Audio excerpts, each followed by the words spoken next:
মাতার বন্দি না হয়ে আমরা কি মন্দির বন্দি হব? বলে আমরা কি মন্দির বন্দি হব? আমরা মাতার বন্দি। এটা কি যদি কে করে বলতেন থাক বলুক, মাতার বিরোধিতা করে আল্লাহ তাদের মাধ্যমে মন্দির পাহারা দিয়ে।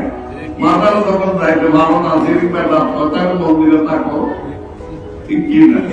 হ্যাঁ, মাতার তোমার জন্য গত ফলে তুমি মন্দিরে গিয়ে রহমত, ঠিক কি না? সেই জন্য তাদেরকে মন্দির পাহারা দিতে হয়, মন্দিরে থাকতে হয়। অনেক সময় আবার মন্দিরে নামাজ হয়, ঠিক কি না? মানুষেরকে ধোঁকাবাজি দেওয়ার কিছু, এখন তো বোকানো মানুষ, ধোঁকাবাজি দেওয়ার কিছু সীমা আছে না? ধোঁকাবাজি দেওয়ার সীমা আছে। ধর্মকে ব্যবহার করে, কোরআনের নাম দিয়ে মাহফিল করে আপনি রাজনৈতিক সভা করবেন, মানুষকে এরকম বোকা। আমার কথা হলো, আমার ফাদা গরিব নওয়াজ, যার দেয়ার হচ্ছে শুধু মুসলমান নয়, হিন্দু বৌদ্ধ নয়, জাতীয় নয়, এগুলো আপনারা এখন তো লাইভে সরাসরি দেখা যায় কি যায় না?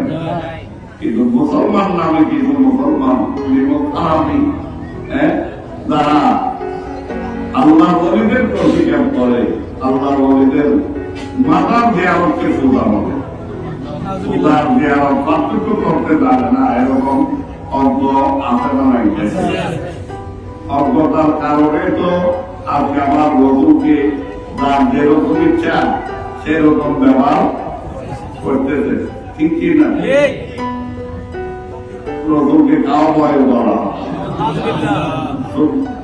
শুদ্ধ তো ইংলিশ নয়, তারপরও যাক কাউ ভয় বলে কি বুঝাতে। অথচ আল্লাহ কোরআনে পাকে বলেছেন লা তাকুলু রা'না ওয়া কুলু যুরনা। আর একটু আমার দিকে দেখুন বা আমার প্রতি একটু মনোনিবেশ করুন, এটাকে রায় না বলা।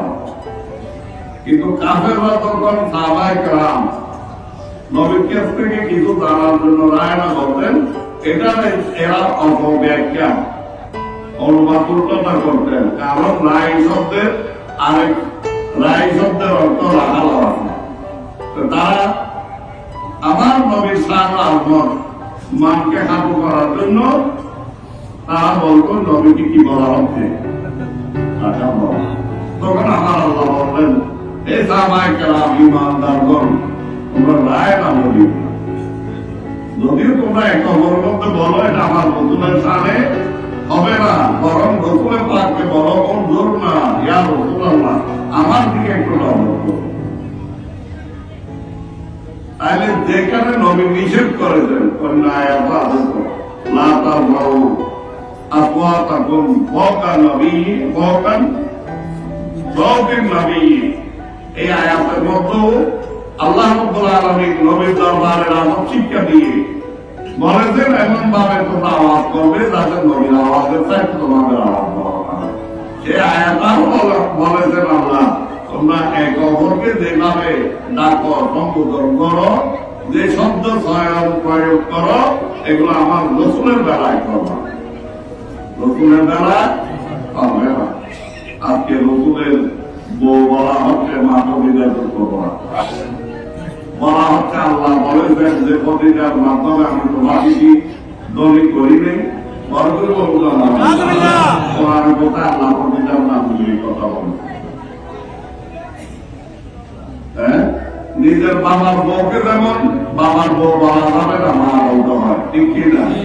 শ্বশুরের বউকে শ্বশুরের বউ বলা যাবে না, এটা কি বেয়াদবি, আদবের বরখেলাপ। বাবার বউ এটা ঠিক কথা, কিন্তু আপনি বলবেন বাবার বউ না মা বলবেন, কারণ বাবার বউ বললে কি হবে? রসুলের বেলায় বলতেছেন যে আদব শিক্ষা এটা নাকি ফেতনা অর্থাৎ ধর্মীয় অঙ্গনের সৃষ্টির পরে আজকে যে পরিস্থিতি, এখন তো আমাদের কাছে ব্যক্তি বড় হয়ে গেছে, নবী বড় না। অথচ নবী আমাদের কি ইমাম, নবী আমাদের নবীকে এই শব্দ প্রয়োগ করে ব্যবহার করে সে কি ইমানদার হতে পারে? হ্যাঁ, নবীর উম্মত হতে পারে না শয়তান?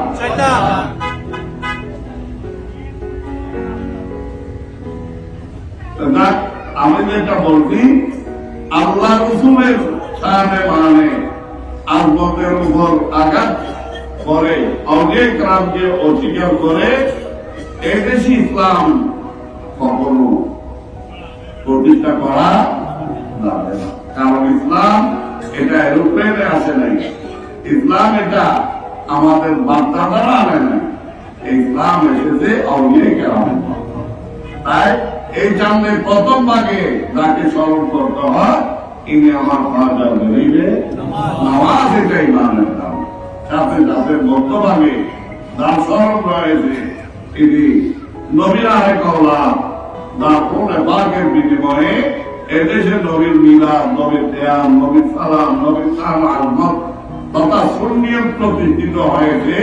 ইমামে আহলে সুন্নাত মুজাদ্দিদে দ্বীন মিল্লাত ওয়াইদুল করণী সামি আশিকে লাসামি বিমারে আশকে নবী খাজা বাঙ্গাল শেখ মাহাল আল্লামা গাজী সৈয়দ আজিজুল হক আল কাদরি ইমাম শের বাংলা রহমাতুল্লাহ। ঠিক কি না?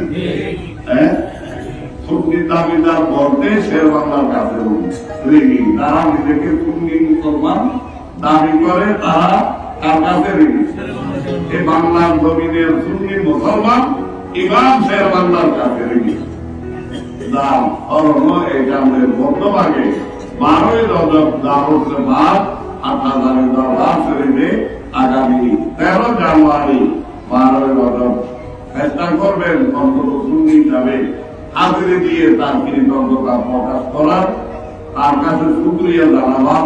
আল্লাহ যেন তৌফিক দান করেন। এই চাঁদের শেষ ভাগে রয়েছে নবীজির মেহরাজের বাদ। ঠিক কি না?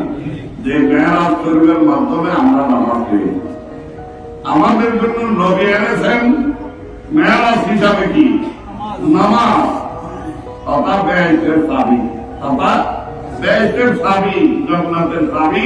এটা কি নামাজ। হাদিসে পাকে আমার রাসূল বলেছেন আস-সালাতু মিফতাহুল জান্নাহ, বেহেশতের চাবি হলো কি নামাজ।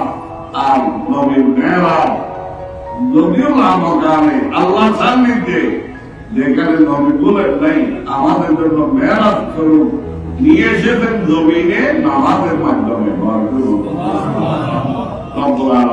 এই চাঁদের এইভাবে বলতে গেলে অনেক আলোচনা ধারণায় ইনশাআল্লাহ গল্প করা হবে। আমি আর আলোচনা বাড়াচ্ছি না। আমি যদি একটা কথা বলেছি যে আমাদের দেশে এখন অরাজকতায় একে অপরকে নিরহ মানুষজনকে যে কষ্ট দেওয়ার, হয়রানি করার প্রবণতা, যেমন আমার নামেও কথা আমার নয়, বক্তব্য আমার নয়, কিন্তু আমার বল ছড়াই। এগুলা কি অপপ্রচার না? এগুলা হলো অপপ্রচার। আমি এগুলার তীব্র নিন্দা জানাই। আল্লাহ যেন দেশে আল্লাহ আউলিয়া কেরামের মিশন, নবীর আদর্শ যতদিন আসবে না, দুঃখাবাজি করতে থাকবে, অশান্তির দেশে শান্তি ফিরে আসবে না। আল্লাহ আমাদের তৌফিক দান করুন।